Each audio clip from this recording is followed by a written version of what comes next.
Have you ever felt invisible? Like no matter how hard you tried, no one seemed to see you. No one seemed to hear you. And the world had already made up its mind about who you were. Rejection is one of the deepest wounds a human heart can carry. It cuts quietly, it lingers long, and it leaves scars that even years later can ache when touched. Today, I want to tell you a story, not just any story, but one about a girl who knew rejection in its most painful form, and yet discovered the breathtaking power of just one person who chose to stay. Her name was Emily Carter. She was 17, living in a small suburban town in Ohio. Emily wasn't the type of girl who stood out. She didn't have the loud laugh that drew attention in a crowded hallway. She wasn't the star athlete, nor the top of the class. She was just ordinary. But sometimes, being ordinary in a world that rewards the extraordinary feels like a sentence. Because in her world, ordinary meant unnoticed. From the time Emily was a child, she carried this quiet longing to belong somewhere, to be someone's favorite person. Her father had left when she was only 6. He had promised visits, birthdays, phone calls, but over time, even those empty promises faded like an old photograph left out in the sun. Her mother, working 2 jobs to keep the lights on, barely had the energy to ask about her day. And so Emily learned to fold her feelings neatly and tuck them away, convincing herself that needing people only led to disappointment. Still, the human heart was not built to live in silence. By the time she reached high school, Emily yearned for acceptance, for friendship, for even the smallest sign that she mattered. But high school can be a cruel place for those who don't quite fit. She tried to sit with a group of girls at lunch once, offering a timid smile and a simple hello. They looked at her, then laughed, as though her presence was some kind of joke. "Sorry, this table's full," one of them said, though 4 empty seats sat untouched. That day, Emily ate her sandwich in the library, hiding tears behind the pages of a book she wasn't really reading. Rejection followed her like a shadow, invitations she never received, texts that went unanswered, birthdays spent blowing out candles alone. She began to believe there was something fundamentally wrong with her. She told herself that maybe she wasn't smart enough, pretty enough, funny enough. Maybe she wasn't enough of anything.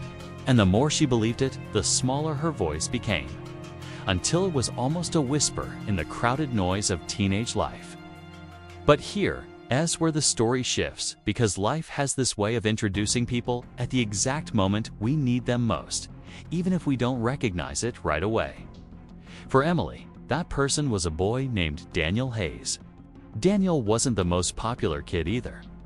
He was the kind of student you might not notice unless you paid attention. The boy who always helped the teacher stack chairs after class. The boy who sat near the back with a sketchbook full of drawings no one else ever saw. He wasn't extraordinary in the way the world often defines it, but he had something rare. Kindness that wasn't loud but steady. Their paths crossed one autumn afternoon when Emily dropped her notebook in the hallway. Papers scattered everywhere, covered in her small, careful handwriting. Students walked by, some even stepping over her notes, not bothering to help. But Daniel knelt down quietly, gathering the pages without a word, and handed them back with a gentle smile. "You write small," he said, almost as an observation. Emily managed a shy laugh. That was a small, almost forgettable exchange, and yet, to Emily, it meant the world. Someone had seen her. Over the next weeks, their paths seemed to cross more often. Daniel would nod at her in the hallway, ask her how her day was going, or offer her a place at his table in the cafeteria. He never pushed, never demanded. He just stayed. Slowly, Emily began to lower the walls she had built so high. One day, as they sat outside beneath a maple tree during lunch, Daniel asked her, "Do you ever feel like the world just doesn't notice you?" Emily froze. The question was too close, too raw, as if he had read the deepest part of her diary. She nodded silently, her throat tight with the tears she refused to let fall. Daniel didn't laugh, didn't dismiss it. He just said softly, "Me too." But maybe we don't need the whole world to notice. Maybe just one person is enough. That moment became a turning point in Emily's life.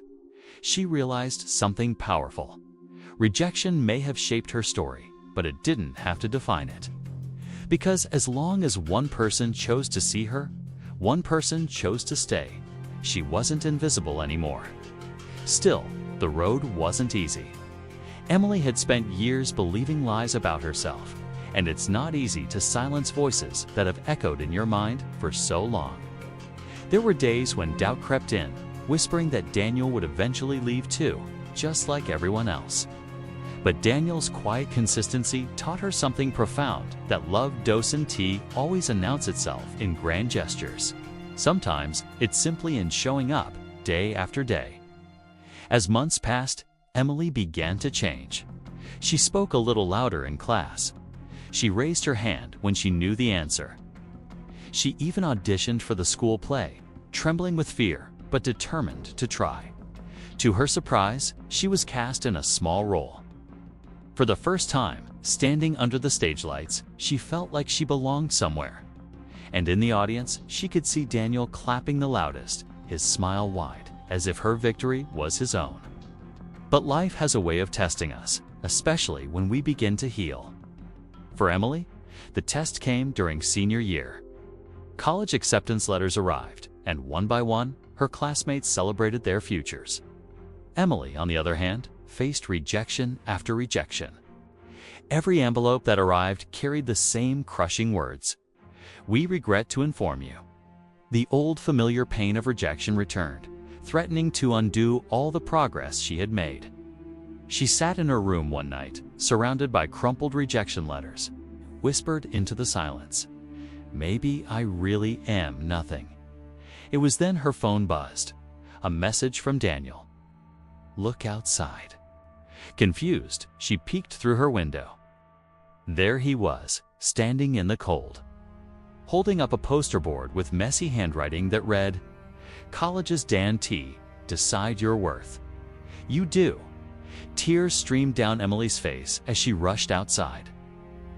Daniel looked at her with steady eyes and said, "You've spent too long letting rejection define you. Don't you see? You're more than enough. You always were." In that moment, something inside Emily broke free. She realized that rejection wasn't proof of her unworthiness. It was simply redirection. Life was steering her somewhere different, somewhere she was meant to be. And with Daniel's words echoing in her heart, she chose not to give up. She enrolled in a local community college, determined to keep moving forward. It wasn't the path she had dreamed of, but it was still a path. Over time, she found her voice in writing, pouring her heart into stories that spoke to others who felt invisible. And slowly, her words began to reach people. Letters, emails, messages from strangers thanking her for saying what they couldn't. She realized she wasn't just surviving rejection, she was transforming it into something powerful. Years later, Emily would look back and understand that the rejection she once thought would destroy her had actually shaped her into someone stronger, someone braver, someone capable of helping others carry the weight of their own silent battles. And through it all, she never forgot the boy who stayed when everyone else walked away. Because sometimes all it takes is one person, one hand reaching into the darkness, one voice reminding you of your worth to change everything. And maybe that's the message you need to hear today. Maybe you've been rejected. Maybe you've been overlooked, ignored, or left behind. And maybe you've started to believe the lie that you're not enough. But let Emily's story remind you of this. Rejection does not define you. One person's staying weather. It's a friend, a mentor, or even yourself can be the beginning of everything. So the next time the world tells you no, remember, it isn't the end. It's just an invitation to find where you truly belong. And until then, hold on, because you are enough, and you are not invisible.